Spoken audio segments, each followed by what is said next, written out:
event with representatives from international organizations, public sector, private sector, and academia. It will take a diverse group of partners and experts, like we see here today, to solve some of the most pressing sustainability challenges Kazakhstan and more broadly the world now face. Narhos University understands the important role we have as a higher education institution in educating future generations and encouraging creative thinking that helps generate ideas and competencies needed to address these challenges. As a result, Narhos University passed the Sustainable Narhos 2030 strategy, setting out a comprehensive list of goals and targets to advance the 2030 Agenda for Sustainable Development. And we are the first university in Central Asia to create such a comprehensive plan. We also created the Sustainable Kazakhstan Research Institute, whose mission is to assist Kazakhstan in support of the implementation of the Sustainable Development Goals through applied research, like we will learn about during this event. As a direct result of these efforts, in 2020, Times Higher Education Impact Ranking ranked Narhos University among the top 400 universities in the world in performance on the implementation of the UN Sustainable Development Goals. We all know the important role the mining sector plays in the future development of our country. No economic development is free from impact on the natural world. What we strive to do is to help mitigate these impacts through innovative ideas and technologies that can facilitate economic growth safely and reduce risks to the environment and human health. In the discussions here today, we will present work done by the Sustainable Kazakhstan Research Institute and other partners internationally.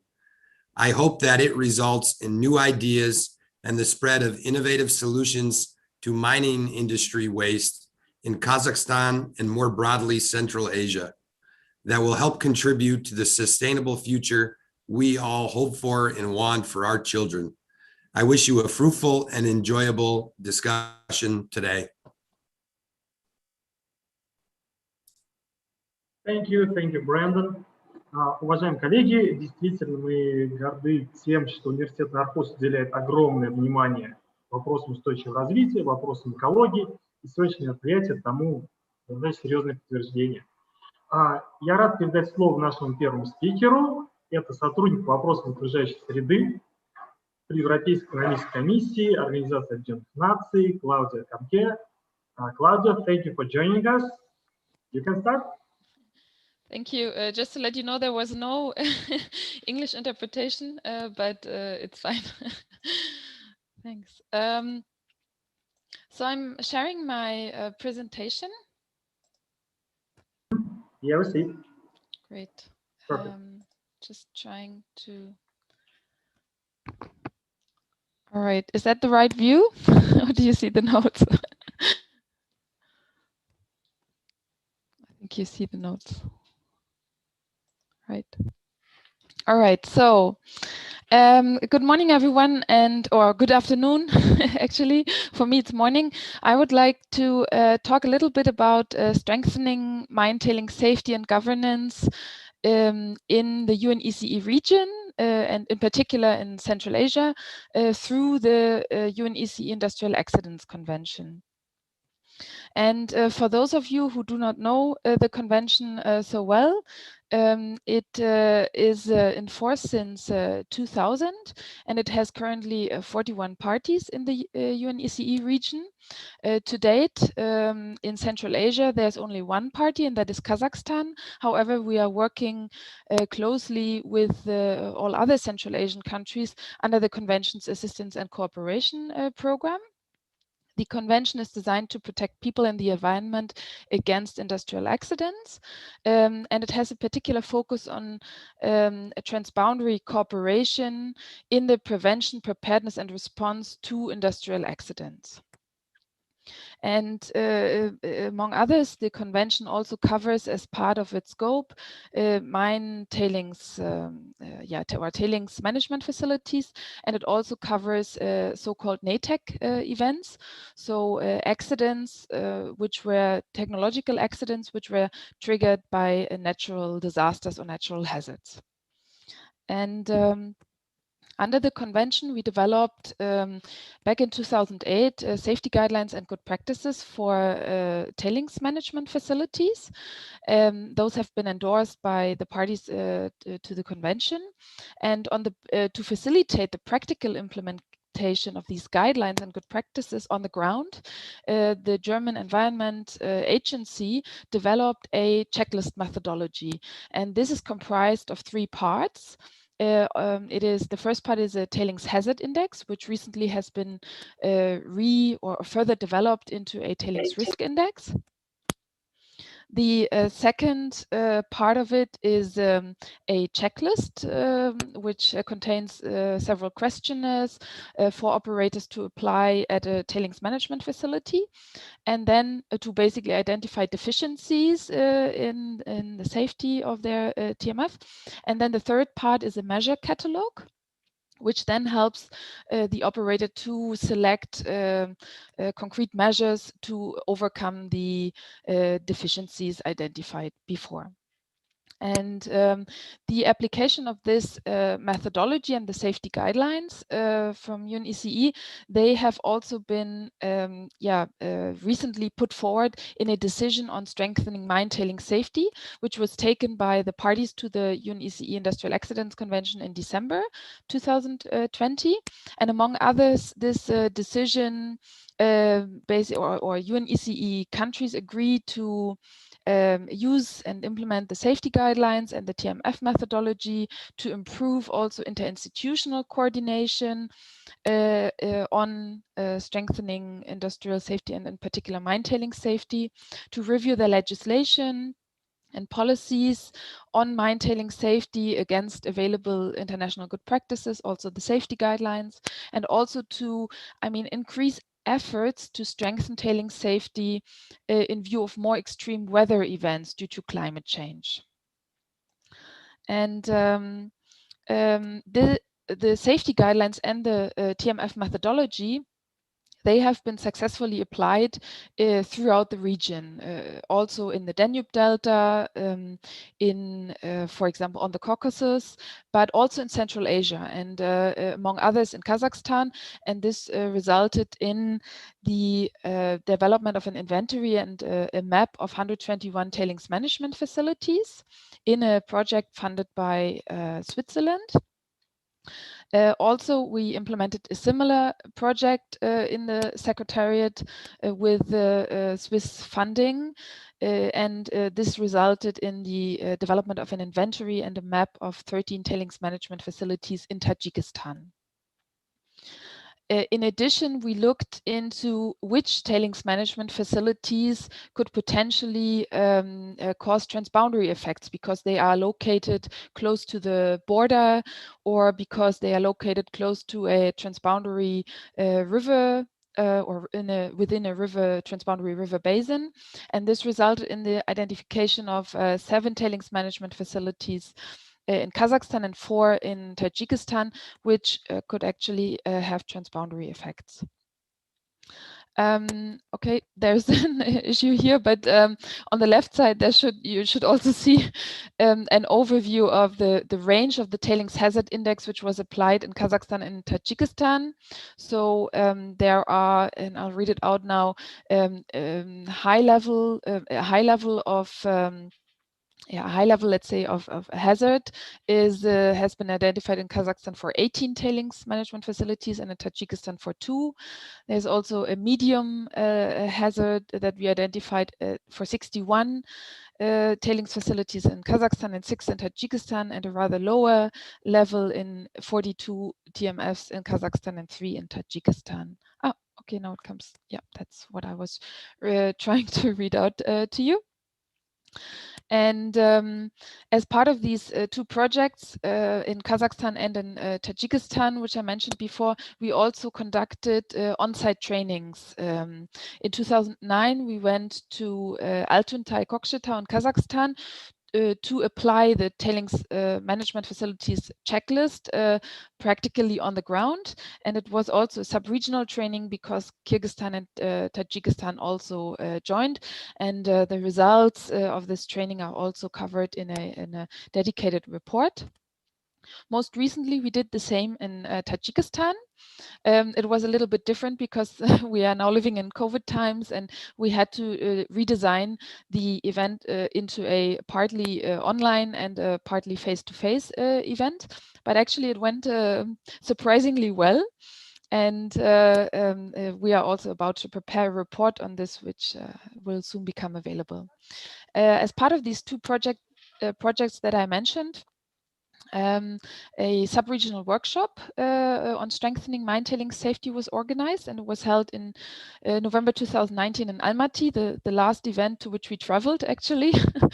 And it was a very fruitful and useful event. All 5 Central Asian countries participated, representatives from, we were approximately 70 there, and it was not just representatives from competent authorities from all the 5 Central Asian countries, but also from the operator side. And among others, there were many good conclusions that came out of the implementation of these two projects and the application of the checklist methodology and safety guidelines. But among others, the countries concluded that tailing safety is a matter of regional concern, not just of national concern. So there was a call for closer transboundary cooperation on this matter. They acknowledged that they have outdated safety standards and management practices in their countries and that there's a need to update national regulations and policies. There was a recommendation to apply the safety guidelines and TMF methodology in all Central Asian countries to ensure a harmonized approach and safety standards. And the last one was also that countries acknowledged there's a need to improve also interinstitutional cooperation and coordination to allow for a holistic management approach towards the safe management of mine tailings in Central Asia and in their countries. It was against this background that Switzerland gave funding for an additional project, which is more focused on all Central Asian countries. And this is now focused to address the previously identified needs. So among others, we are establishing interinstitutional working groups on tailing safety and the prevention of accidental water pollution in Kazakhstan and Tajikistan. And in Kazakhstan, this is proceeding actually very well. We have received nominations. We have developed terms of reference with Kazakhstan. They have agreed on these, and the interinstitutional working group is now being established through a joint order between the Ministry of Emergency Situations and the Ministry of Ecology. I just got the news yesterday that the Ministry of Emergency Situation has no comments on the terms of reference. It's fine. We are now waiting for an official basically feedback and communication from the Ministry of Ecology. And then we are planning to hold the first interinstitutional working group meetings in the second half of this year in Kazakhstan and also in Tajikistan. However, in Tajikistan, interinstitutional coordination is an even bigger challenge. So we're still in the process of receiving the nominations and developing the terms of reference with the Tajik colleagues. And yeah, as part of this project that I mentioned, we also develop an inventory and a map of tailings management facilities with the Uzbek colleagues currently.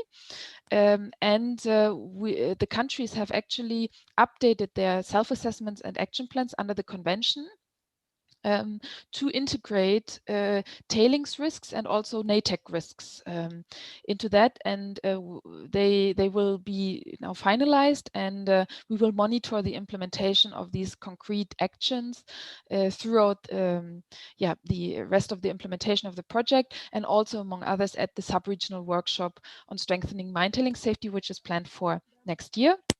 And I'd like to finish by informing you also about the fact that in addition to this decision on strengthening Mindtailing safety that was adopted in December, and which is the first ever decision of this kind in the under the convention, there is also the online toolkit and training for strengthening Mindtailing safety, which was developed under the convention.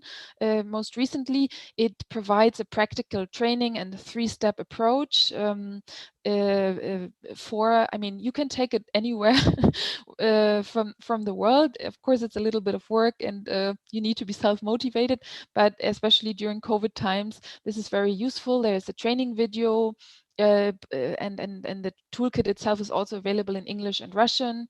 There has been media coverage on this as well, and it's a very useful tool as well. So so far this is it in a nutshell of what UNEC has done under the Industrial Accidents Convention in recent years on strengthening Mindtailing safety, in particular also in Central Asia. So thanks a lot.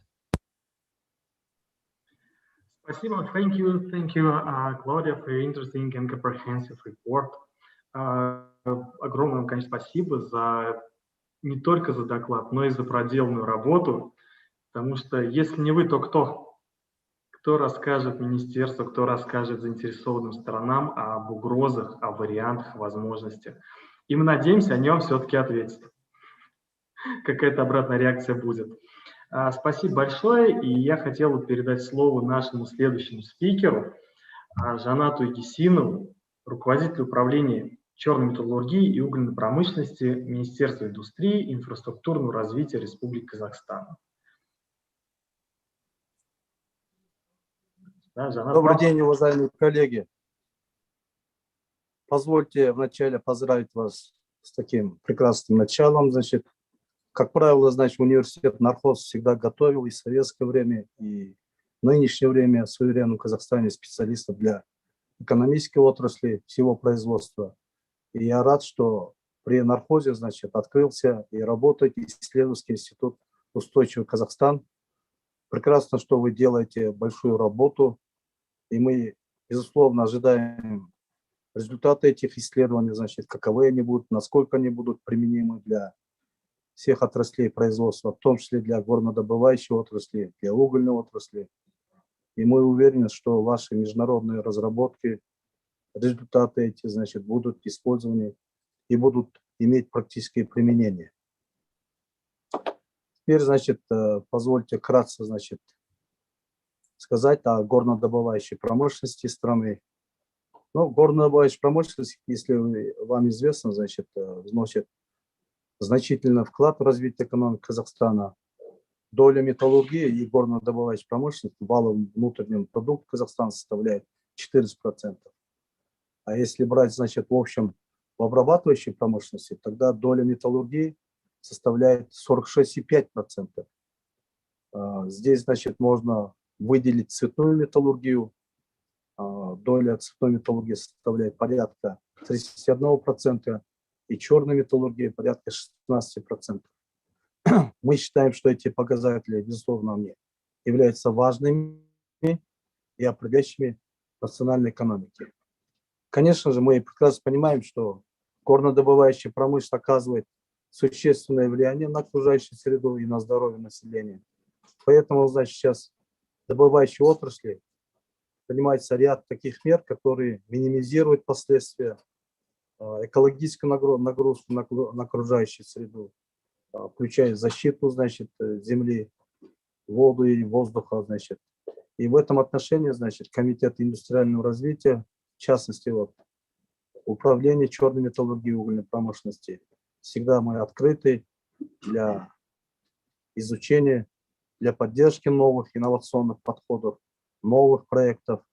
И мы уверены, что они в перспективе будут обеспечивать решение всех этих проблемных вопросов. Но, конечно же, хотелось бы, чтобы рекомендуемые проекты, они нашли практическое применение в действующих предприятиях. Всем известно, что за последнее время, делается очень многое по данным, значит, Министерства экологии, минеральных ресурсов, значит, на сегодняшний день накоплено более 31 миллиарда тонн промышленных отходов. Ежегодно образуется порядка 1 миллиарда тонн. Это, естественно, большой объем. В том числе, если делать раскладку, значит, порядка 70% от общего объема залошлаги вскрышенной породы составляет 70%. То есть это от работы всех горнодобывающих предприятий, которые, значит, в процессе добычи, значит, вывозят на поверхность земли вскрышенные породы и складируют. Порядка 10% отходов составляет обрабатывающая промышленность. И около 20% это, значит, отходы от прочей деятельности промышленных и других предприятий. Поэтому государством делается большая работа в этом направлении. Если вам известно, значит, инициировал, значит, экологический кодекс Министерства экологии, и с 1 июля данный кодекс уже вступает в силу. Там, значит, прописаны основополагающие направления по всем, значит, направлениям, в том числе, значит, не только горнодобывающие или металлургическую отрасль, но и строительный, химическое, машиностроение и ряд других отраслей производства. Самым таким перспективным, как мне кажется, является поэтапный переход всех предприятий горно-металлургического комплекса к так называемым наилучшим доступным технологиям. Это означает, что при переходе, допустим, горнодобывающие предприятия или же металлургический завод резко снижается, значит, выбросы в атмосферу отходов, значит, и других вредных газов. Поэтому мы считаем, что это таким серьезным шагом в этом направлении. Если вам известно, значит, я могу сказать, что ArcelorMittal Темиртау, который работает в Карагандинской области, в городе Темиртау, ежегодно выбрасывает порядка 24 тысяч тонн выбросов, значит. И недавно был заключен, значит, меморандум с Министерством экологии, согласно которому, значит, эти выбросы будут, значит, снижаться до 30% в 2024 году и до 50% в 2027 году.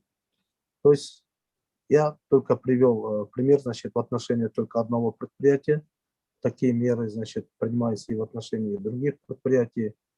Эти предприятия в основном сосредоточены и находятся в промышленных центрах.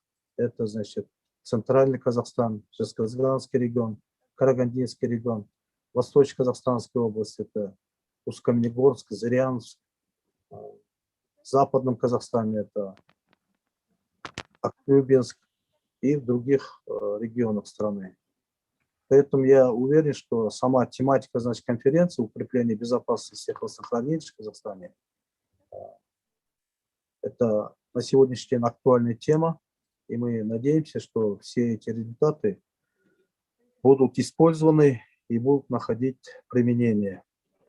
Поэтому еще раз позвольте, значит, поздравить организаторов конференции, участников конференции и пожелать вам творческих успехов. Ну, мы, как я уже говорил, значит, открыты всегда. Какие-то вопросы будут или какие-то направления, проектные решения, значит, мы готовы совместно обсудить и оказывать содействие в реализации их. Спасибо. Спасибо вам большое за доклад. Спасибо большое, что поделились с нами информацией и деталями об активности со стороны министерства, оппозиции, точки зрения, принимаемых действий. Это было действительно очень интересно и полезно, и мы теперь понимаем, в каком направлении все движется, весь процесс. Позитивно. И теперь я рад передать слово директору Института устойчивого развития Брэндону Дюпрей. Он расскажет про введение в проект фонд Dow Foundation, про, собственно говоря, тот проект, который реализовывает Центром в последнее время и который привел нас к этому семинару. Брэндон, now it's your turn. Thank you very much. And before I begin my presentation, I would like to give a special thanks to Mr. Tankibayeva from the Ministry of Industry, Infrastructure, and Industrial Development. I think your presentation was very interesting, and this is all recorded on YouTube, so I'm going to have to listen to it one more time to absorb the information, the interesting information that you gave us.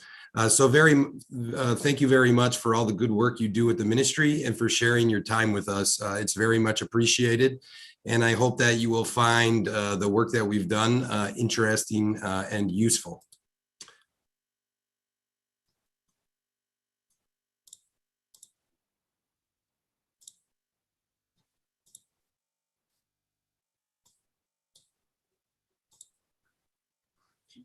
Okay, so I'm going to start by just giving you kind of a brief introduction about how we started this project and our work, and also why such a topic is important and why we should even be researching it. So I'd like to give you a little introduction about our institute. It's the Sustainable Kazakhstan Research Institute. Our mission is basically to support Kazakhstan and more broadly Central Asia in the implementation of the Sustainable Development Goals through applied research. So we kind of have three core areas we work in. We have traditional academic research. We try to build a culture of sustainable development both within our university and among our partners. And we also seek to try to come up with innovative projects on the ground to try to solve some of the pressing sustainability issues that are affecting Kazakhstan and, as I mentioned, more broadly, Central Asia.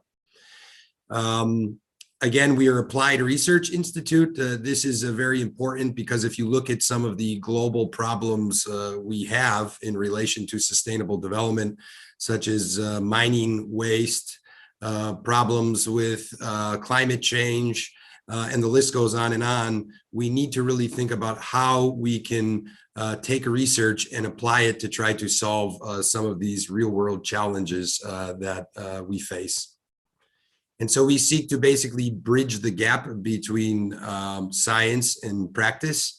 And so we conduct field research that feeds into some academic outputs that we develop, like journal articles or policy proposals. And we do in the field projects to try to use this research to support the implementation of the Sustainable Development Goals in Kazakhstan. Why is this topic important? And why are nature-based solutions important in dealing with mining industry waste? Well, the reason is because there's serious environmental and also human impacts to tailing facility waste.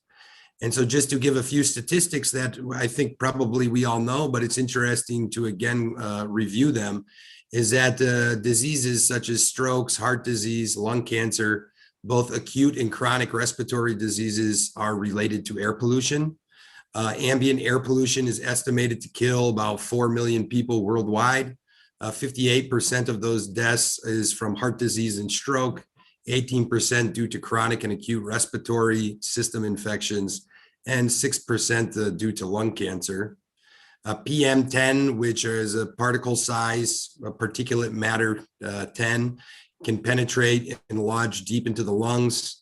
PM 2.5, which are these smaller pieces of particulate matter coming from tailing facilities, can also penetrate the lungs and enter the blood system and can cause acute and chronic exposure to high concentrations, can cause mortality and morbidity. So it has a real direct impact on human health. And mining not only impacts human health, but it's also can pollute waterways through inland through mercury and cyanide.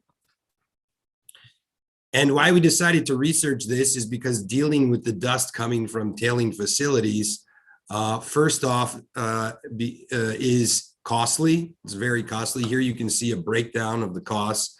So for every, let's say, mile of road used to suppress dust in tailing facilities, It costs about $10,000 per mile annually.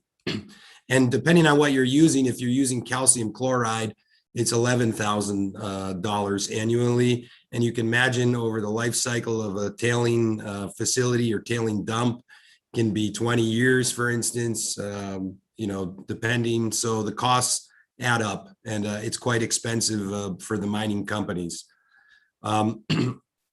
It's also time consuming. It takes, you can imagine doing this annually, trying to suppress dust by taking trucks and spraying different chemicals onto the roadways and also onto the tailing facilities themselves.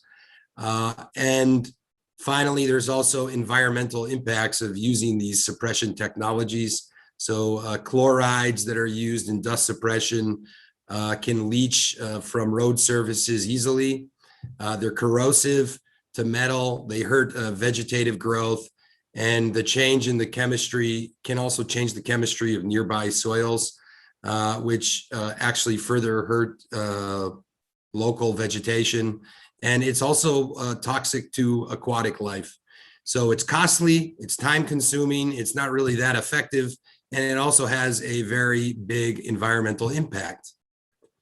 And so what we kind of, as a project team, we kind of came up with the idea to think, well, nature has been, for instance, if you go down a major, let's say, highway, very often you see trees planted, which is basically capturing some of the dust coming from motor vehicle pollution.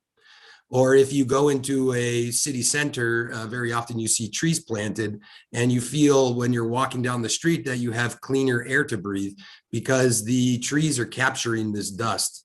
So we thought to ourselves, well, why can't we think of these sort of nature-based solutions to try to solve the problem with dust coming from tailing facilities? And so that was kind of the main question that we had. Is it feasible? Can we scientifically prove the impact of such a system? And that kind of led us to our research question of what can be done and to what degree vegetation, such as trees, shrubs, or plants, can be planted either directly adjacent to the tailing facilities or closer to the villages to try to help mitigate these impacts in a natural way that's not going to impact the environment, that's not as dangerous in terms of chlorides, and is good for the overall health of the local people who live nearby and the environment. And why is this important? Claudia kind of mentioned this. There's this international mandate. Also, there's this new global industry standard on tailing management, which aims to improve the safety of tailing facilities in the mining industry. And this was an article from August 2020. And so they developed this standard, but also what is the ambition? The ambition is to have zero harm of tailing facilities to people and the environment, which is a very high threshold to have. And also it kind of prioritizes finding ways to balance the social, environmental, and economic, of course, as well, because you don't want it to have a high economic impact on the mining industries. You still want them to be able to exist and be productive, but do it in a way that's less impactful on the environment and people. As Mr. Tankibayeva mentioned, I just got this from the new regulations, environmental codex, and there's several obligations. So you have this subsoil use code of the Republic of Kazakhstan. This is from 2017, not the amendments, but still very relevant. And this obliges subsoil users. This obliges subsoil users in training science and social economic development of the region during the period of hydrocarbon production.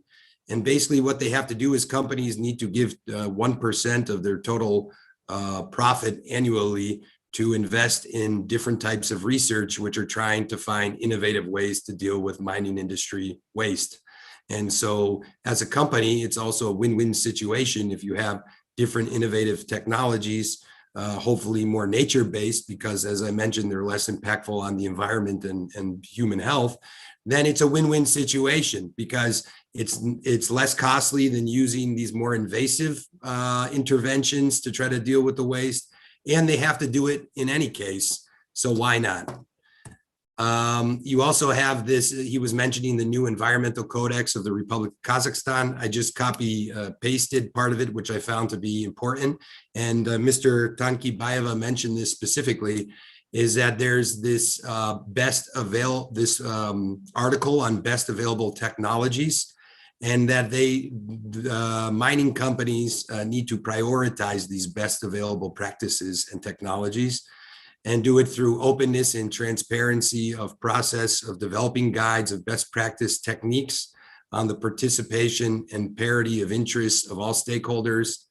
There's obligatory participation of representatives of the public, independent and domestic foreign experts as well, with the necessary knowledge and experience in the relevant field of application of best available technologies. And they're required to focus on developing these technologies, to allow for a wide range of public contribution and comment in relation to them, which is what we're trying to do here today. We've invited the private sector, we've invited government, we've invited international organizations, and we've also invited the public who live near Aksu mine, who are here today, to discuss these issues and to see what their opinions are. And of course, to report on these issues. So it's a priority of the government.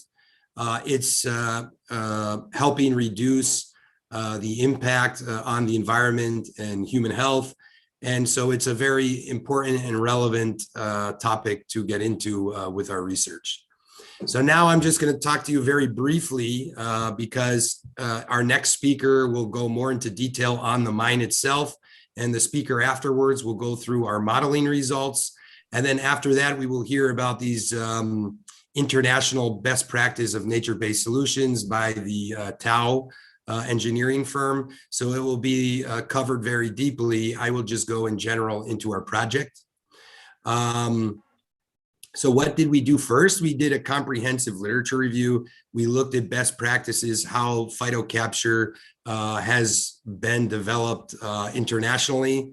We found actually there's not a lot of projects that have been working on this in the mining sector. So we realized a very innovative concept. And we looked, okay, is it or is it not feasible? That was part number one of our project. And based on that, we produced an outcome where we said, yes, indeed, this is actually a feasible technology. Based on the type of vegetation you plant, you can have quite high deposition rates on the leaves of trees or on the needles if it's a coniferous tree. So there is high deposition rates that can happen. It's feasible to do it directly adjacent to the tailing facilities. So yes, we should proceed and investigate this further. So we published our literature review. It's open to the public. It's in Russian language and in English language. So feel free to read it and to learn more about what we did in terms of our literature review. Then we said, okay, well, it's feasible. We need to have a place where we can actually test whether it's feasible or not based on some real world environment. And so that's what led us to Aksu mine with Kazakh Altin company. We had very good working relationship. We also worked with AA engineering firm, and we went on site and we collected data. This was air data, soil data. Yelena will talk to you more about this in her presentation after this one. And we published a site report of our field report of our data collection. All of that content was then used for what we would do in the next phase of our research.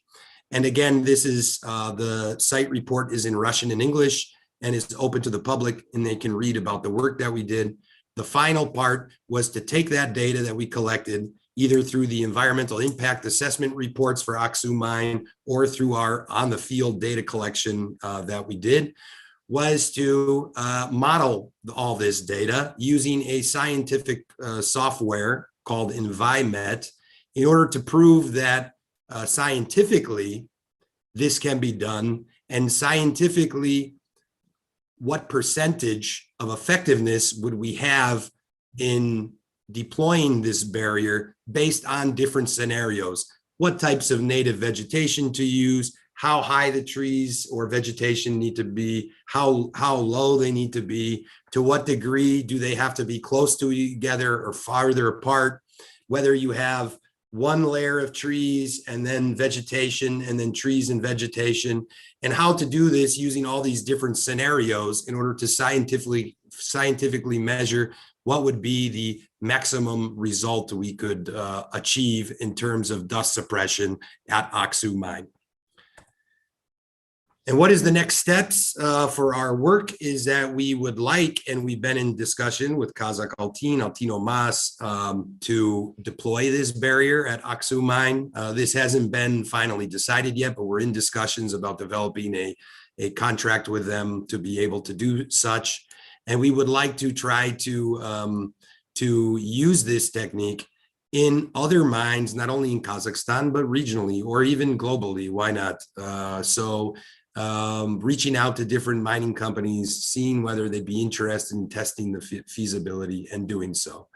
But I think the first is to try to work with Aksu mine, which we would ideally like to do, depending on our discussions, and to deploy it there to further refine our work and to verify results based on deployment of the phytocapture barrier. So thank you for your attention. And if you have any questions after the presentations, feel free to ask. Thank you very much. Thank you, Brandon.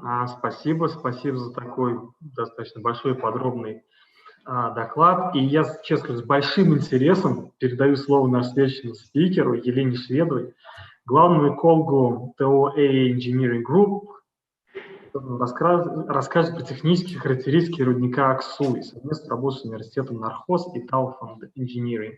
Как раз то, о чем начинал кратко рассказывать Брэндон. Елена, все. Добрый день.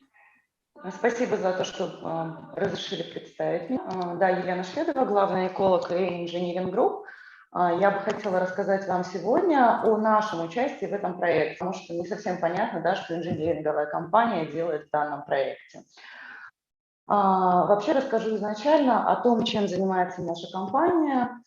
Engineering Group является EPC-поставщиком готовых решений в горнодобывающей промышленности. Что это подразумевает? То есть мы занимаемся инжинирингом, это проектные изыскательские работы, также мы занимаемся строительством в горнообогатительном секторе и вообще промышленных предприятий, поставками, закупом материалов и также помогаем горнорудным предприятиям с эксплуатацией и спусконаладкой наших построенных объектов.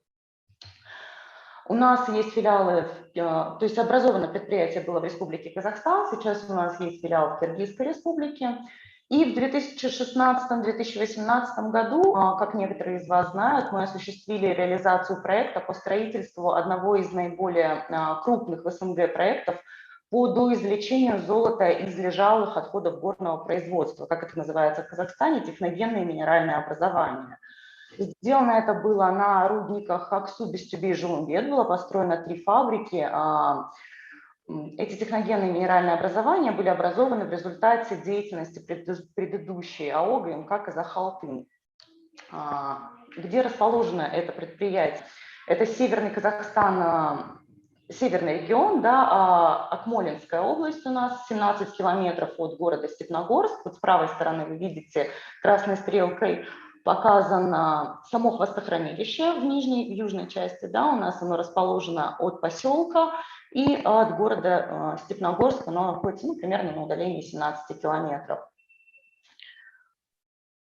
Что бы хотелось отметить, что в части пыления и у нас возникли проблемы при реализации этого проекта, когда мы его уже построили. Связано это было прежде всего с климатическими особенностями данного региона.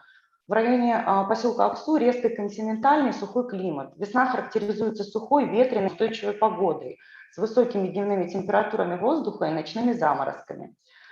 Над степными районами под влиянием интенсивного прогрева воздуха устанавливается облачная, сухая, жаркая погода. Ну и, как вы понимаете, что это все способствует пылению.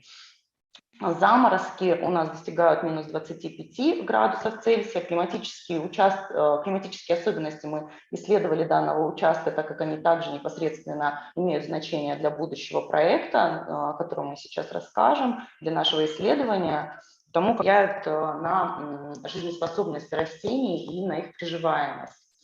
На территории исследуемого района, по данным метеостанции Степногорск, у нас ближайшая метеостанция официально зарегистрированная находится в городе Степногорске, преобладают ветры западного, юго-западного и южного направления.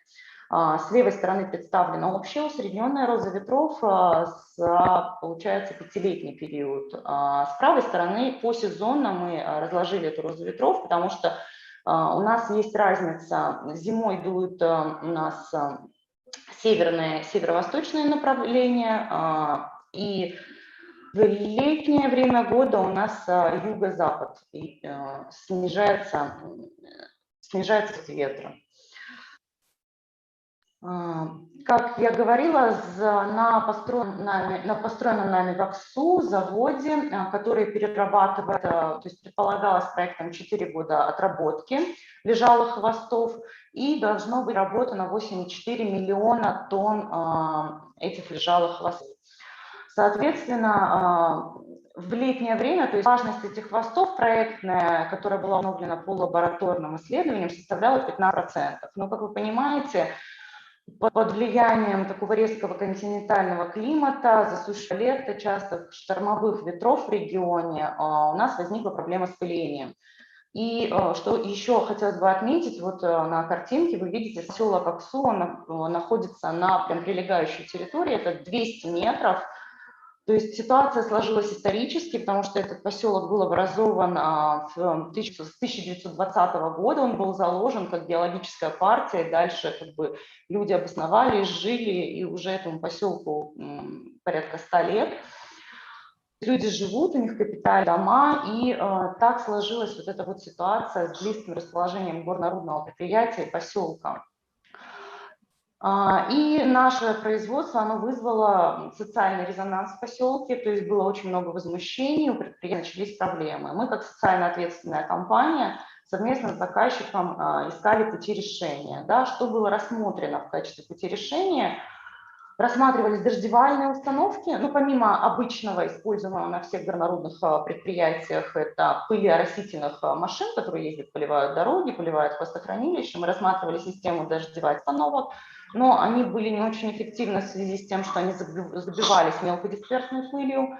Также рассматривались туманообразующие пушки Дженерак, они были приобретены заказчиком. Химические пылеподавители не давали нам именно на этом участке необходимого эффекта, потому что это довольно дорогостоящая технология, и она закрепляет поверхность хвостохранилища. А здесь, как вы понимаете, нужно было достать сами хвосты с пляжей.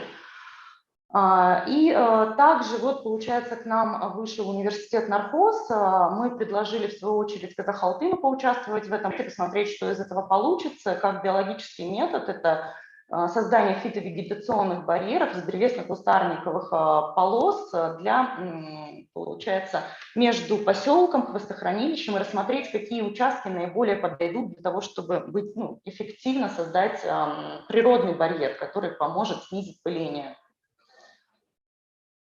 Как развивался проект? В январе-феврале 2020 была проработана совместно с университетом Нархоз концепция заявки, и мы подали заявку на участие в гранте Tau Foundation, то есть этот проект исследовательский был профинансирован международным фондом Tau Foundation, находящимся в Нидерландах. В марте 2020 года осуществлялся сбор исходных данных, это литературные источники, предыдущие исследования были подняты.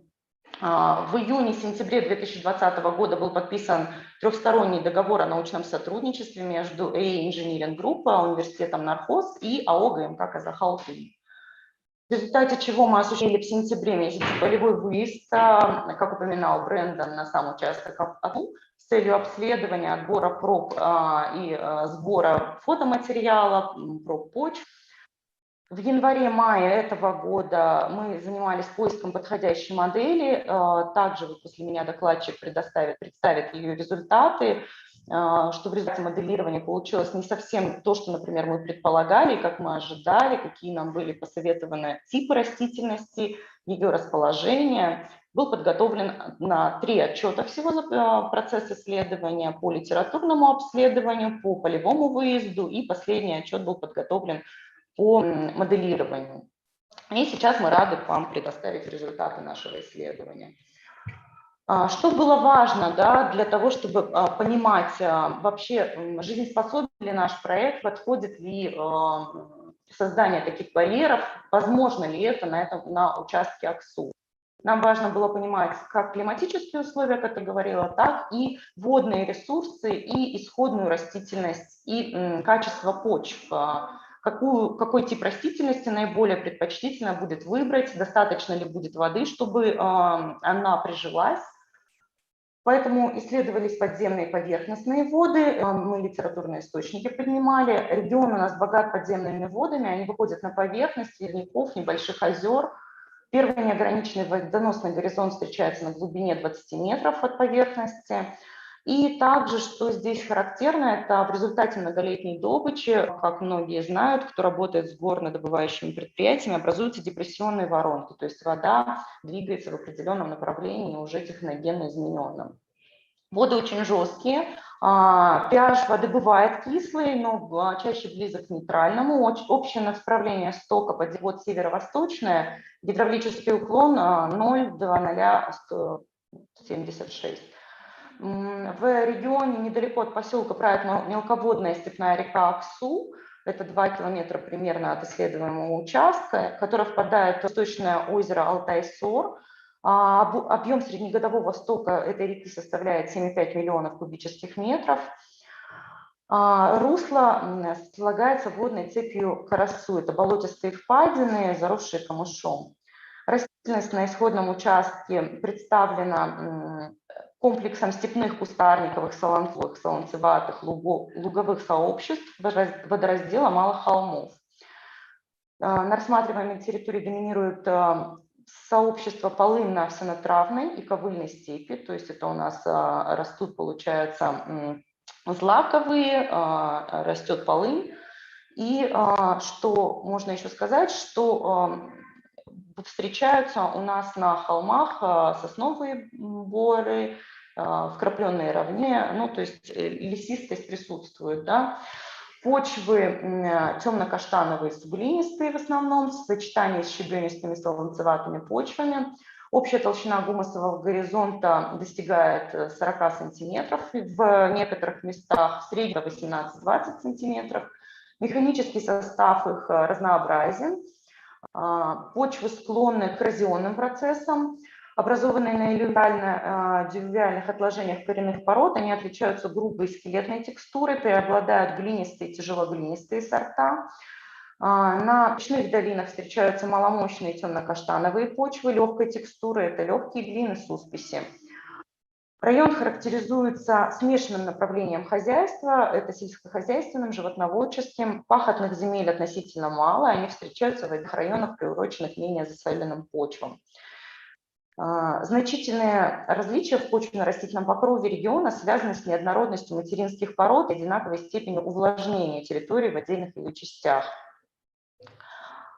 Среди степи, как я говорила, встречается древесная растительность в отдельных небольших урочищах. Это березовые рощи, сосновые леса. Здесь на данном слайде представлены полевые исследования, как мы их проводили. В сентябре 2020 года мы выехали на участок.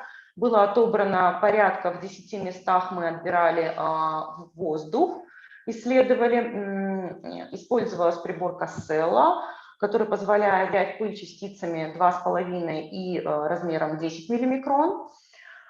В 2 точках у нас были проблемы с зондом, но в остальных точках 8, так как исследования проводились в сентябре, к сожалению, мы свою поездку планировали заблаговременно и попали на период моросящего дождя.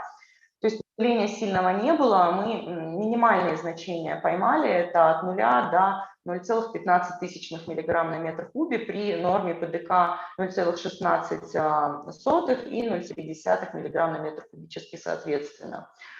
Пробы почв оказались для нас более интересными, они отбирались по 4 площадкам, то есть вот вы видите зеленым представлено на слайде, это где мы сборные пробы собирали, на глубину копали шурфы до 10 сантиметров.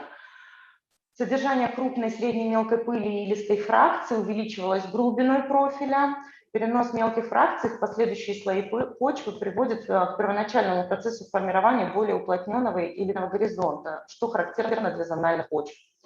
Приоритетными загрязнителями были определены цинк, марганец, железо и никель. Результаты по цинку составляли от 25 до 634%, по марганцу 385-483%, по железу до 1905%. Тяжелые металлы в основном сосредоточены были в верхних слоях почвы, что подтверждало наше предположение, что выбросы от рудника и других промышленных предприятий оказывают все-таки за столь долгий период существования рудника негативное влияние на почвенно-растительный покров и на прилегающие территории. Получается, что в районах, расположенных дальше от зоны исследований, в черноземах содержание тяжелых металлов было меньше. Также оно было аномальным, потому что район этот, как я говорила, относится к горно-обогатительному, то есть здесь, в принципе, металлы присутствуют в почвах. Что бы хотелось отметить в концепции, положенной по созданию фитовегетационных барьеров, это какое ее преимущество по сравнению с другими. Она показывает свою эффективность, да, то есть и относительно невысокую стоимость, то есть по сравнению с техническими, с технологическими какими-то решениями, пока таких барьеров она не столь затруднительна.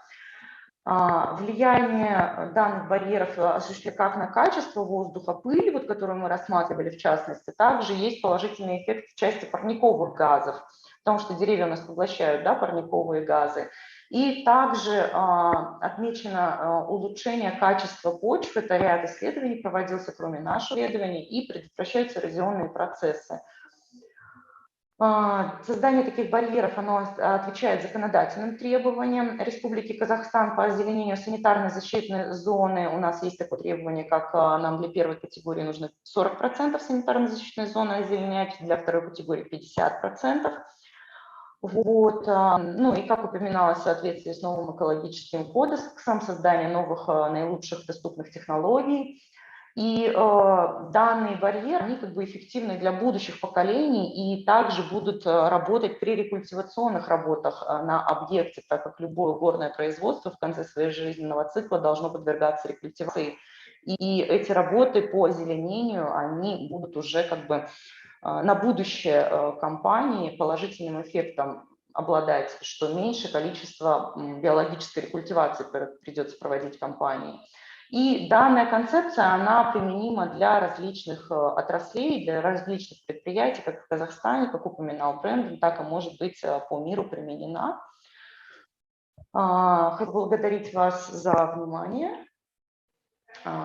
Здесь представлены мои контакты. Если будут какие-то вопросы, вы можете задать их в блоке вопросов-ответов, также обратиться ко мне лично по указанному имейлу. Спасибо за внимание.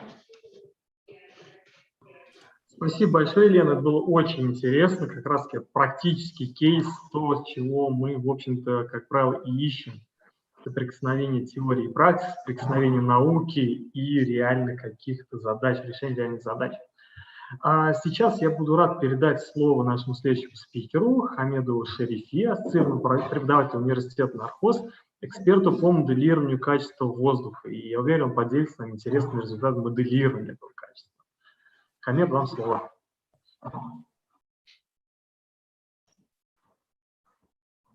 Hello, everybody.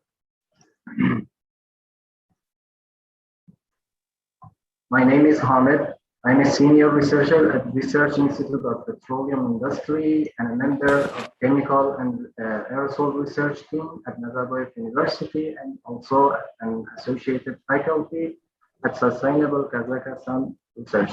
Regarding this work, if you have any question, you can contact me with this email. When you use a simulation modeling for your situation, it allows you to design and create and analyze a near real system of that situation and predict its performance of your thought. and it will become a representative of that condition. It saves your money, your time, and your resources because it avoids from building and creating unexpected experiments and just by making your condition in a computer. It will give you the opportunity to test and analyze your speculation or your thought about your situation and calculate whether that prediction or theory works for you. You can also calculate and analyze and predict effectiveness of your theory and test it in other condition, and other facility or another situation. The problem we are facing is waste tailing in the mining area. Globally, mining is the largest producer of waste. This has a lot of negative impacts on the environment and on the health of workers and residents. And these negative impacts are severe, so it makes waste management as a major environmental challenge on a global scale.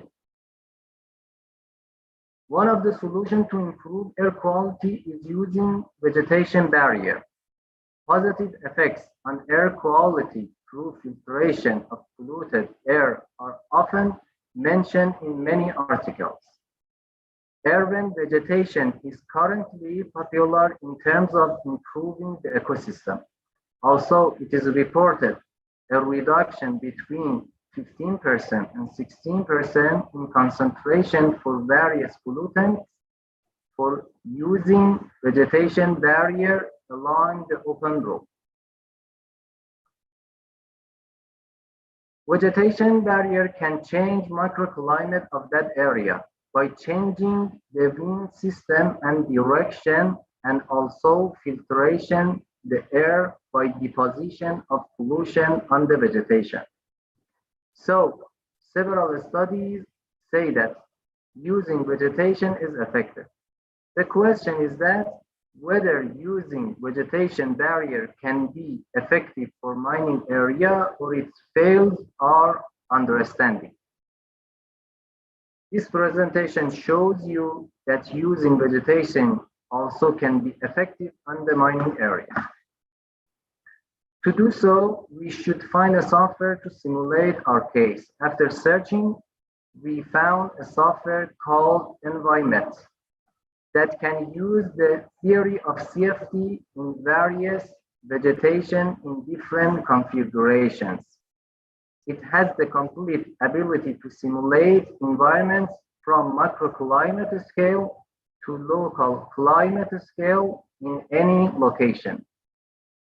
It uses the Eulerian mathematical approach to study dispersion of air pollutants, including simulation of aerosol particles. Like other software, Envimet has 3 steps to make a simulation. The first step is pre-processing your data you have. For example, defining your model geometry, your pollution sources, and finding the best vegetation you want to use. The next step is simulation your configuration of your baseline and your scenarios. And the last step is extracting the result and finding whether it is effective or not.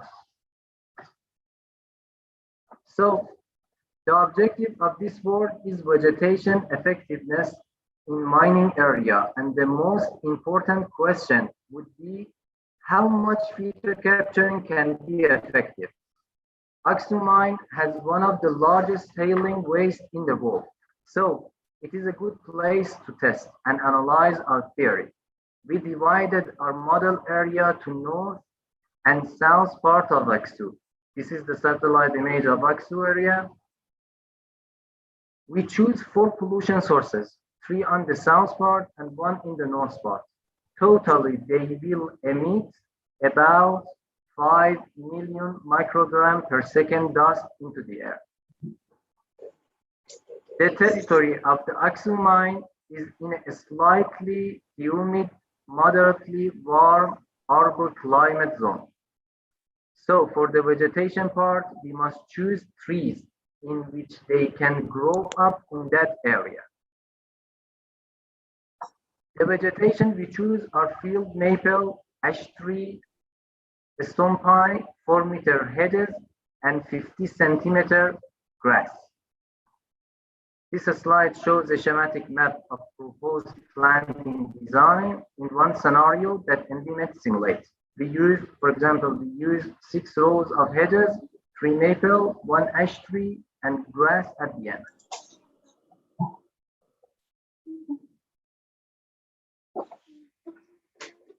For our scenario and our speculations, we divided into 2 types of design.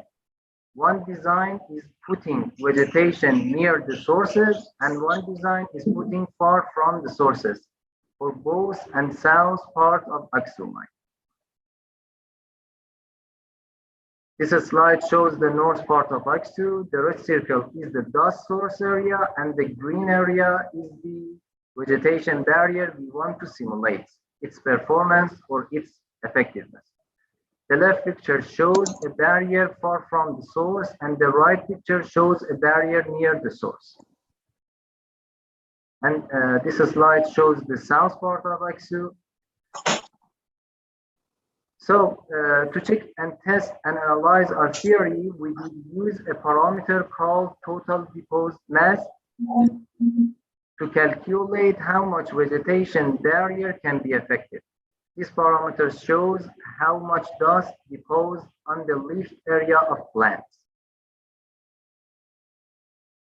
We did run 9 scenarios to check the performance and effectiveness of our simulation, and we gained up to 35% effectiveness in southern part of Aksu through near source scenario. In other scenario, we, for example, we get 17, 29, and 24% reduction of dust. In conclusion, we can say that vegetation barrier between the source of pollution and humans can be used for filtering the air through dispersion and deposition processes. Also, we can say phytocapturing can be applied in Aksu mine to reduce population exposure and improve public health. And the configuration and placement of vegetation barriers can be modeled in other mining areas. It means if vegetation barrier can be effective for Aksu mine, it can be effective for other mines, but the placement should be modeled. Thank you very much. If you have any question, I'm here to answer. Thank you, Hamed. I think there will definitely be some questions to you during Q&A session. Thank you. Уважаемые коллеги, и я рад передать слово нашим последним спикерам, нашим заключительным спикерам, представителям инженерной фирмы ТАУ. Коллеги, включите микрофон, пожалуйста, у кого это. Вот. Инженер фирмы ТАУ с темой международной инновации с решениями, основанными на природе, от экспертов Гвида Ван де Коттерли и Тара Ван Рухузен. Я заранее извиняюсь, если произнес имена неправильно. Но буду очень рад. Хамед, остановите презентацию, пожалуйста. Хамед, please stop your presentation. Ahmed, you have to stop sharing your screen.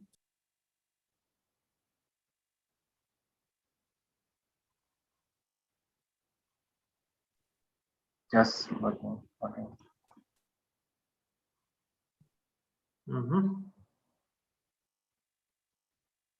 Thank you. Yes.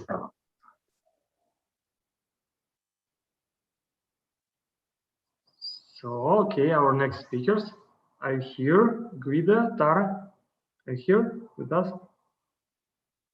Yes, I'm here. I'll share my screen. Let me see if this goes as planned. Let's see. Slideshow. Yeah, we can see. Yes. Okay. Good afternoon to all in Central Asia. Good morning to who is joining us from Europe. My name is Guido van der Kootlet. I am from TAU, a Dutch company, and I will give a short presentation on international innovations with nature-based solutions, which is something similar that we have piloted now in Kazakhstan. Briefly about TAU itself. TAU is a pretty old company. We were established in Haarlem, but Haarlem, the Netherlands, on October 13, 1928, which is we're almost 100 years old. And we originally have water as our source. So we are the technical advisory board of the Union of Watership Bonds. From the 1960s, we expanded into a engineering consultancy company. And from the 1980s, Europe became our playground. One of the things that we do a lot, especially outside Europe, is hazardous waste, chemicals. So yeah, these are some of our expertise. Now, the mission of TAU is that TAU we want to contribute to a sustainable environment together with our clients. Because the quality of the environment can always be improved. As long as we are convinced of that, we will persist, and we have passionate professionals that are proud on the sustainable solutions that they come up with. So a little bit more about TAU. We have about 140 million euro turnover, 1,100 employees, and 29 offices. So as mentioned, our base is mostly in Netherlands, where you can see a lot of the offices being present, but we're also present in Belgium, Germany, France, Italy, and Spain, and we execute projects all over the world.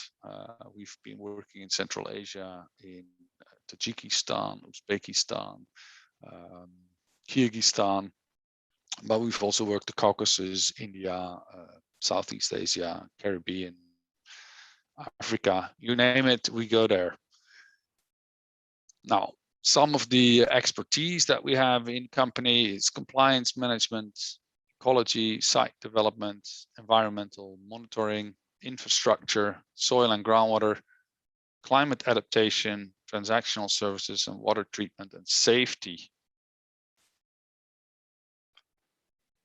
Our clients, so in addition to working for international finance institutes and international donors such as UNDP, UNIDO, World Bank, European Bank of Reconstruction and Development, SECO, we have a large base in the industry. So we work for a lot of the chemical companies, Shell, Dow Chemicals, DuPont, Chemours, Signify. So we have really a double base in what we do. Now, TAU has a foundation, and the foundation is really why we're here, because TAU is a company that's owned by its employees. So as an employee, we are shareholders in our own company, and we've set up a foundation to support projects worldwide with part of our profits. The TAU Foundation was established in 2017, and it supports initiatives and dream projects that contribute to sustainable solutions. And we really fund that. So we provide funding and expertise, and we really try to get new things going. So it's not a problem to fail. We really want to see what is possible and to try and get to set things in motion. And one of the things that we wanted to set in motion is nature-based solutions. For instance, mine tailings. Now, we've had nature-based solutions on a number of topics already, so we have quite a bit of experience on that. Some of them involve the use of trees, where we have found out that trees can be used as a marker and a cleaner. So how can you use a tree as a marker? Is that if you have a contamination in your soil or in your groundwater, the tree will actually collect that in its bark. And so when you take the bark of the tree and then you analyze it, for instance, for a larger area, you don't have to check up on the quality of the groundwater, the quality of the soil. You can get from the bark of the tree a good impression of what's happening in your area. So this is one of the nature-based techniques that we have applied, especially in France. Another one, and this is kind of mainstream these days, is phytoremediation. Phytoremediation is to use tree wells to suck up contaminated groundwater. An example of that is a factory in Belgium where they had a vast pollution with chlorinated components. And this pollution was at a depth of 6 to 8 meters below groundwater. And the big part of the pollutants migrated, so it started to move off site. So how could we keep control of that? Well, on one hand, you can install a regular system and pump up the water and clean that and, you know, recycle it. But in the end, we used tree wells. So essentially what was done, and that's the middle picture, is we actually dug sort of a well. We put a tree in there with a different soil composition and made sure that that tree would be able to reach the groundwater levels and pump up this contaminated groundwater. And then the tree would actually biodegrade whatever was there. It was essentially working as a system that contained the water. And that's also what we're trying to do now in the project in Kazakhstan, is we're trying to work with nature to solve environmental issues. The phytocapture is an excellent example of that. Now, if I go to the next slide, we have some more interesting concepts when we use nature-based solutions to really solve the issue. And one of them is using wetlands. We have a huge hazardous waste landfill site in the Netherlands, which is about 100 hectares of chemical waste that's been dumped there. And so the government wanted to cover it up, make sure that none of the contamination would move out, spread. And in the end, what we designed is not just a cover, but we put a wetland on top of that would really sustain itself. And the wetland is acting as a sort of filter. And it simply keeps growing. So the prevention and the containment just increases over time, rather than you have to keep controlling that. So this is the Volgemeer landfill site. It was 100 hectares. It's just north of Amsterdam. Now the same concept with vegetation we have used in contaminated rivers and lakes, where we use wetlands in a certain barrier shapes to capture sediments. Essentially, the sediments, the contaminated sediments that are in the rivers or the lakes, are captured inside these wetland barriers that we can create. And by that, you can improve the water quality of these environments. And this is really a setup that is new and innovative, and we really need to think about that, because nature is learning us so much. Another one, and this is a very interesting case as well, we've adapted this to Vietnam, is using peat. Peat is, as you might know, an organic material that is present in the subsoil. But peat can really work as a natural barrier. It really works to filter and absorb contamination in, for instance, the water. And when we use peat downstream of a contaminated area, the peat will filter out the contaminants, but it will stay in place. So you don't need to do anything about it. As soon as that's there, you're done. You're more or less settled. And this is really a big advantage compared to conventional techniques, where you have to keep your maintenance. You have to, keep pumping. You have to keep cleaning, and your costs will never end. So the example you see is that we've installed this peat in a canal bed, and it's used as a natural absorbent next to a HCH chemical factory. Now we have another one, and this is for Kazakhstan even more relevant, is that we have nature-based removal of heavy metals by using primary or secondary minerals. So if you have a contamination, for instance, in your water or in your groundwater, and you add certain minerals, you can basically precipitate them out. Together with partners, we designed and implemented the full-scale reactive mat in the draining channel in Ghent, Belgium. So we designed a mat that we put on the bottom of a river, and anytime the contamination would actually enter the river, it would settle in this mat. And this included polycyclic aromatic hydrocarbons, benzene, toluene, ethylbenzene, silanes. And the surface water was really much improved. And this reactive mat construction is filled on the riverbed. It's filled with green absorbents. And the construction is really a solution to stop migration of contaminants into the surface water. What I'd like to say about it, and this is really the summary, and I hope also that it's the summary of part of our today's meeting, is that, you know, in almost 4 billion years, nature invented the most incredible solutions, and yeah, we should try and make use of them to improve our livelihood and to improve the livelihood of the people around us and to improve nature itself. And this is really the message that TAO wants to give, and that's why the TAO Foundation has been supporting the current project, because we really want to improve, and we want to do that in innovative and sustainable ways. So yeah, I have any questions will be at the end, I guess. So that was my presentation. I hope it was interesting for all.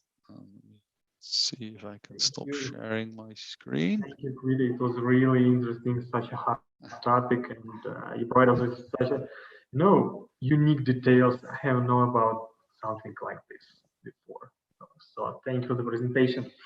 Коллеги, теперь мы переходим, соответственно, к Q&A session, к сессии вопросов и ответов. Если у вас есть вопросы, вы можете их задавать кому угодно, любым спикерам, которые у нас сегодня выступали.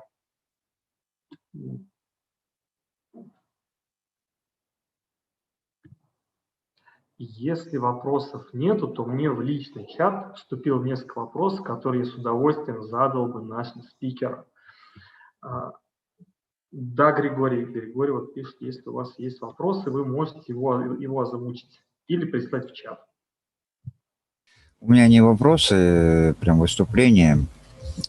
Я же могу выступить правильно же, я как местный житель, вот, месторождение Аксу находится там, где я живу. Григорий, то есть заслышав... 2 минуты. Потому что у нас регламент. Я согласен с регламентом, все. У нас сделалось обследование, да, ну, так как единственный, с кем, по-моему, разговаривали хорошо, Брэндон, там и вся Елена, Майра, это был я один, скорее всего, потому что и у нас есть район, не только у нас идет золотодобыча, у нас еще переработка идет медно-молибденовой руды. И вот ионы меди, медно-молибденовые вот эти вот, а ионы меди, они сильно вегетационный такой период, они забивают. И вот здесь вот само расположение еще идет около пункта захоронения радиоактивных отходов. Вот здесь вот тоже что-то не слышал я ничего. Это урановое производство, это все, и надо тоже это брать в учет. Не только одно хвостохранилище, я его видал, там одно хвостохранилище. У нас в округе наш поселок окружен. И надо смотреть на это тоже. И у нас на данный момент сейчас установленный автоматический пункт наблюдения за атмосферным воздухом, где превышение PM2,5 2,6 раза идет. То есть уже надо взять существующие, потому что когда было это вручную все измерялось, я присутствовал на этом, и все, и сейчас уже переделать. Какой? Кому вы хотите задать вопрос? У меня вопроса нету, я просто даю рекомендации, правильно? Или запрещено мне это делать? Между прочим, да, вот вы ведете про нас, про наш поселок речь, и опять же какой-то вопрос. Я просто выступаю точно так же и делаю рекомендации. Потому что я ознакомился с этим проектом и увидал там, что было сделано ручное, а у нас сейчас есть автоматический пункт. И ПДК превышает PM 2,5 в 2,6 раза. Это большая цифра. У нас сейчас идет сессия вопросов и ответов, поэтому если у вас есть прям интересный вопрос конкретно спикерам, это было бы более продуктивно, чтобы просто понимали, в каком русле направить беседу. Хорошо, я отправлял письма в ТАУ. На мои ни одно письмо не было ответа. Или не захотели, или не захотели отвечать.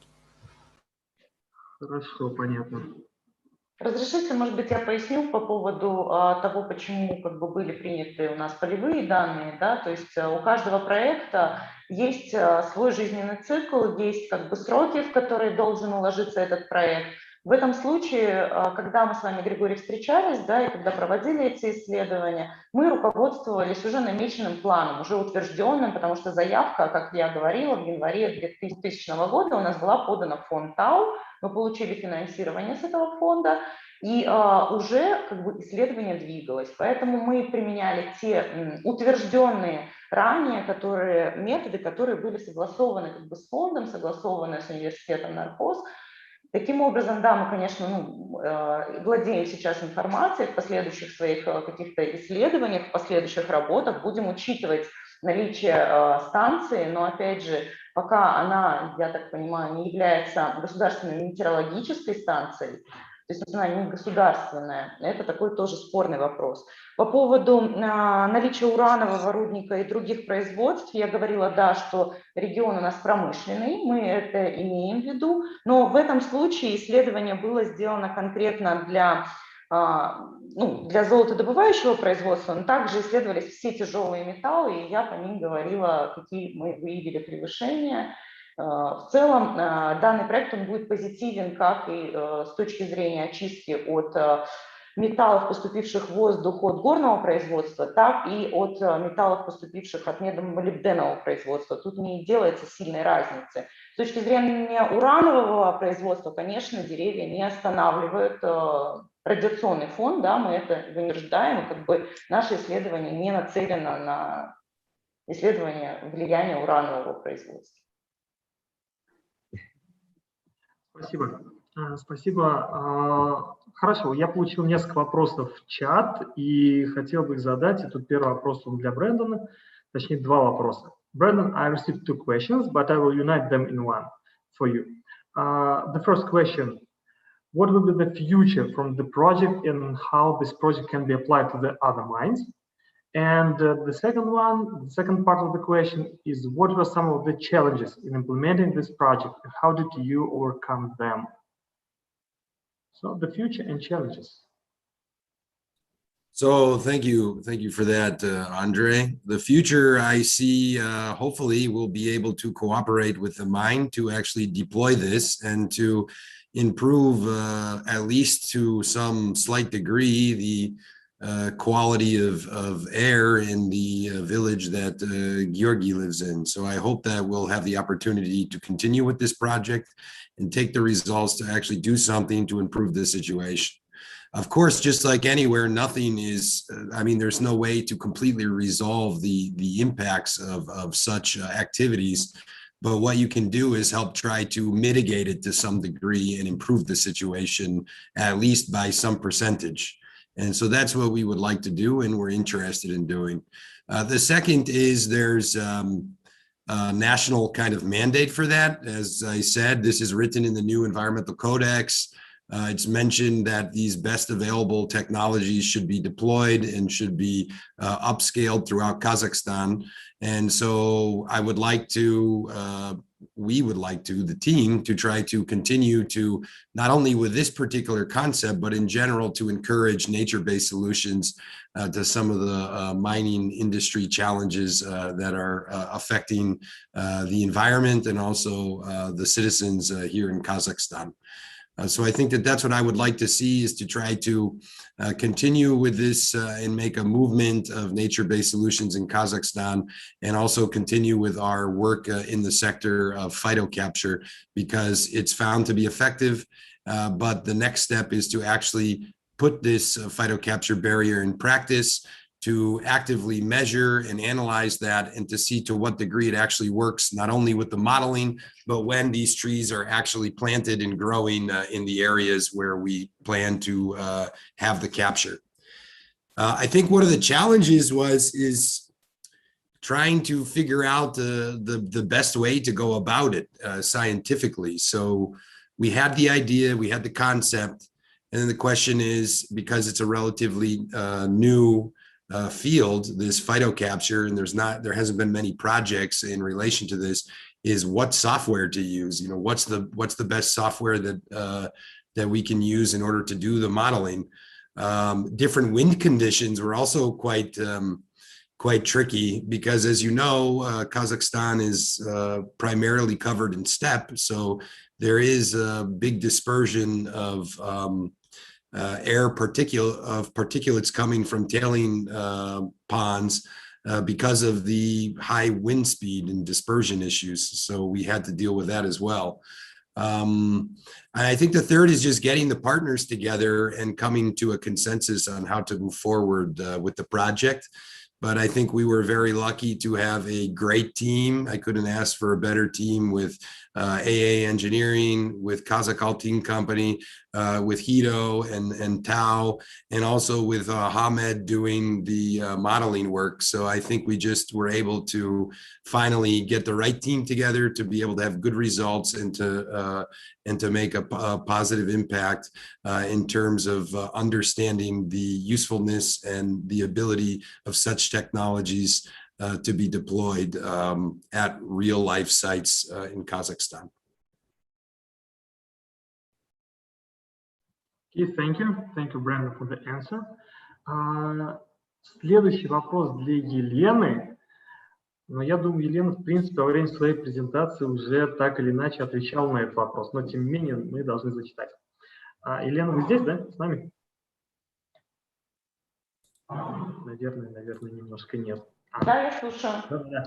Вопрос звучит примерно так. How do you see nature-based solutions different than technical engineering solutions typically used in the industry?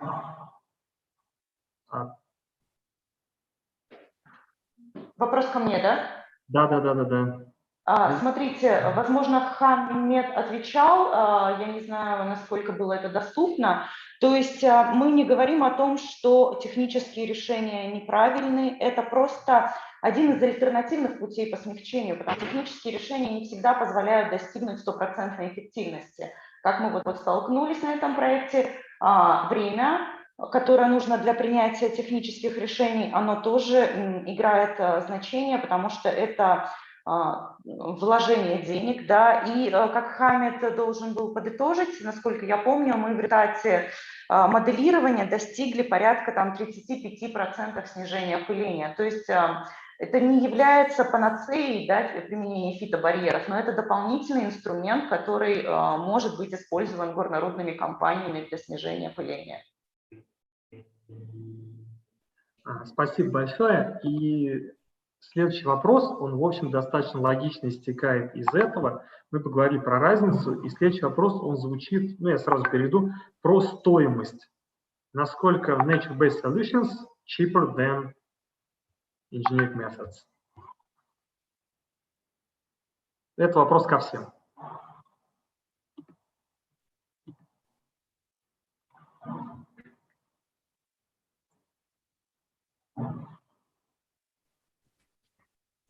Мы не проводили в данном исследовании, да, экономической оценки. С точки зрения предварительной оценки затрат мы смотрели, например, на создание условно одного-двух барьеров для проекта Казахалтын и оценивали стоимость, наверное, Брэндону более корректно будет это озвучить, но у меня получалось, что это в порядке в 2-3 раза дешевле применения технических закрепителей, химических закрепителей, простите, которых я упоминала ранее. Yeah, the only thing I would add to that is I don't, I'm not an expert in chemical applications and how to do dust suppression, how it's normally done in the mining industry. But when I did a quick review of it, I saw those figures and they were quite surprising to me because you can imagine over the entire existence of a tailing facility, how much that could cost the mining company.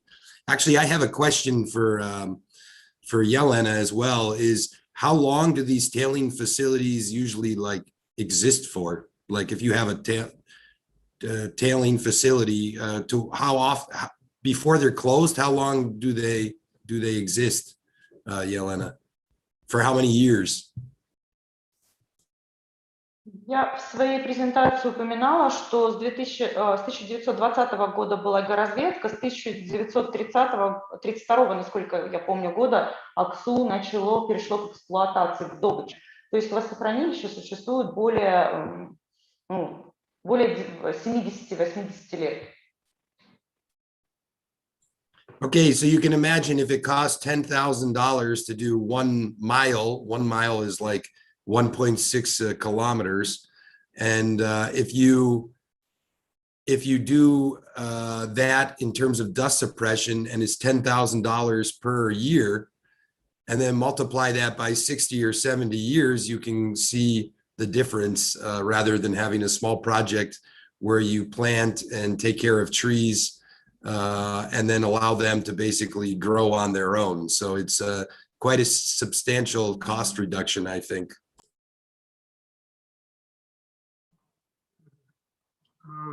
Хорошо, спасибо большое. Брэн, и у нас еще один вопрос. Я думаю, его, наверное, лучше задать Guido. Guido, this question for you. Can you explain how the projects you presented today could be applied for a country like Kazakhstan with specific geographical, meteorological, and soil characteristics? That's quite a good question, I think. A very good question indeed, and that's one of the challenges of nature-based solutions is that you always have to take into account the local situation. In the Netherlands and in Belgium, for instance, everything's very wet. So, we have different problems than in the situation in Kazakhstan where you have maybe some parts are much drier or you have different types of rivers. So there is not let's say one thing fits for all solution. You always have to take into account the environment that you're working in, and that is what we have done with the current project. So we did look at what kind of trees would be available, what kind of shrubs would be possible to grow at this site. Now, if you have a different project with an environmental issue, it can be anything from dusts to water quality to sediments in rivers. The first thing you need to do is you need to have a look at what is your situation, what can grow there, what's possible, if it's water, if it's running fast, if it's running slow, how are the winters looking, and then you see what kind of vegetation and what kind of nature-based solutions there are available. Okay, thank you. И я думаю, что, наверное, уже можно, вроде больше вопросов нету, я думаю, можно подвести какую-то черту и перейти к заключению во время нашего... Sorry, 1 second. I think someone sent a message addressed to Claudia. Can I just, Claudia, maybe I can just ask you the one question since you're still there. Somebody sent me a message. Are you still on? I'm still on, yes. Apologies, Andre. And then I think this is the last question. So somebody wrote, what types of nature-based solutions has she seen for regional problems for mining waste, like transboundary air pollution? Sorry. Well, it's a it's a very good question, and to be frank, I must say this is the first event of such kind that I'm attending. So when Brandon reached out to me, I was very interested in seeing this research, and I also now saw that apparently, well, Guido's presentation was very interesting.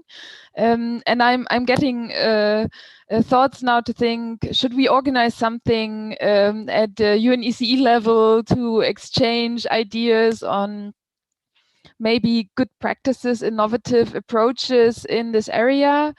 Especially because there are so many different dimensions, as you said. I mean, the dust, maybe the water quality, and so on. So I'm wondering. We haven't been. I mean, researching this at UNEC level, but it's a very. We are a platform to exchange good practices, innovative solutions as well, right? That are available. So I'm happy to learn that there are such approaches, and this is maybe a topic that our joint expert group on water and industrial accidents should also look into, and yeah, maybe this could be an area for our sub-regional workshop next year in Central Asia. So I will keep my eyes open as of now. Thank you, Claudia. And I see the raised hand from Mehdi. Hello, this is Mehdi. I'm from Nazarbayev University. Thank you very much for this nice event and learning about this environmental and climate activity in Kazakhstan. I have one question from TAO representative about the interesting techniques for remediations using plants. My question is, what is the end point of the pollutants when they are sucked in by the plants and they're going to actually purify the water? So where do they go? Are they going to stay in the plant, let's say the trace metal or other things, and then what are we going to do with them after that? What's going to happen? So basically, are we going to digest these pollutants, or they're just going to be transferred from water to the plant and then they're going to be deposited in the soil later in 50 years? I don't know, like, just I'm asking about what is the end point of these. It's a very good question, Mehdi. It really depends on the type of pollutants. So if you have, for instance, organic pollutants, let's say chlorinated hydrocarbons or solvents or oil or benzene, toluene, ethylbenzene, xylane, these types of pollutants, they will be biodegraded. So they will be, they will be gone basically. Of course, that doesn't work with the elements. So if you have metals, they would be taken up into the plants.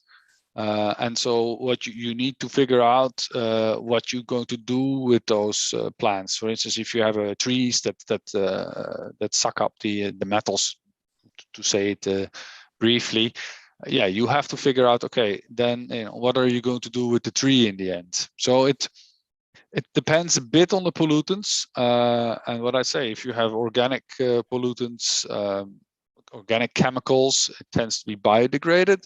If you have metals, you concentrate them in your vegetation, and then of course you need to manage that and see if what you're going to do with that and how you're going to process that. So yeah, okay. It is again it's not a clear answer, I'm afraid. That's why we're engineers. Yeah, that makes sense. Actually, I expected this, like, I expected for organic chemicals to be digested somehow, but maybe trace metal not, as you pointed out. Yeah, that's not possible. I mean, otherwise I would be rich, but no. Yeah, I also have another suggestion, maybe for Brandon and his team. That was interesting practice in modeling, and it was presented. My guess is that would be also good to look at the distribution of these particles, dust particles, because the mining, when we talk about dust, we're referring to the larger particles, let's say coarse particles larger than 2.5 micron, a bit less than that. But the class of important particles in terms of the health basically is ultrafine particles, nano-sized particles that can come out from the diesel activity, diesel engine within the mine, and some combustion, blasting activities. Could be also in the future look into these size distribution, more dynamics of the particles. If they coagulate on the way from the mining site to the residential, when they coagulate, the size is going to change. They're going to affect the deposition rate. So could be also interesting to look into that, even doing some measurements for model validation. But it is still, I mean, for now, it's really great progress. I am really happy to see such modeling activity in Kazakhstan. And we are also happy to extend our hand to do any collaboration with your group and also with the mining industry together to do that.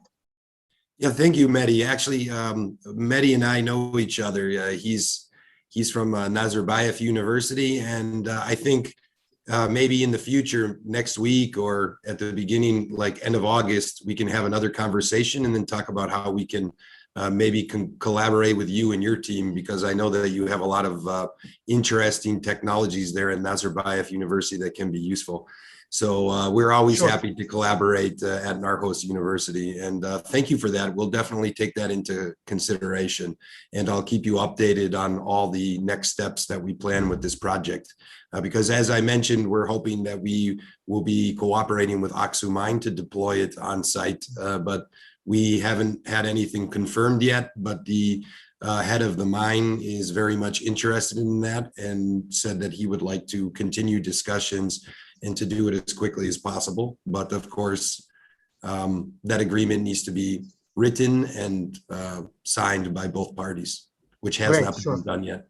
Sure, Thank you I very look forward much. to any collaboration. Thank you very much. Okay, thank you, Mehdi, Brandon, Guido, and other speakers. Thank you, everyone. I think now we can move slightly to conclusion. Итак, коллеги, я выписал несколько буллет-поинтов, и в целом, что мы вынесли из сегодняшнего нашего мероприятия.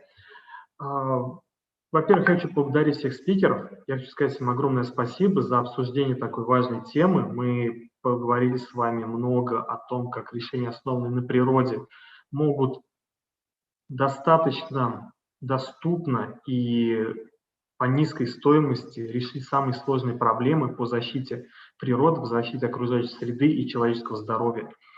Мы будем рады продолжить этот проект в университете Нархоз. Мы будем рады, если результаты этого проекта будут еще глубже имплементированы в практическую деятельность, если результаты проекта будут применены на действительно предприятиях, на горнорудных работах, на шахтах.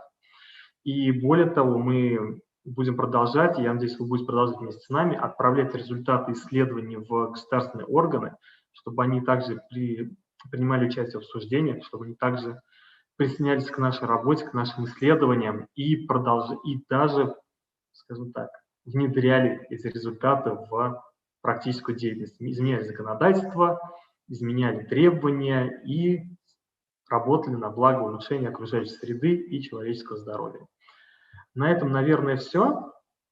Огромное всем спасибо, что приняли участие в этом вебинаре. Мы с вами, конечно, не прощаемся, все остаемся на связи, контакты все друг у друга есть. Если что, пишите Брэндону, можете писать мне, можете писать на официальной почте университета Нархоз, нам все передадут. Были рады сотрудничеству. Спасибо.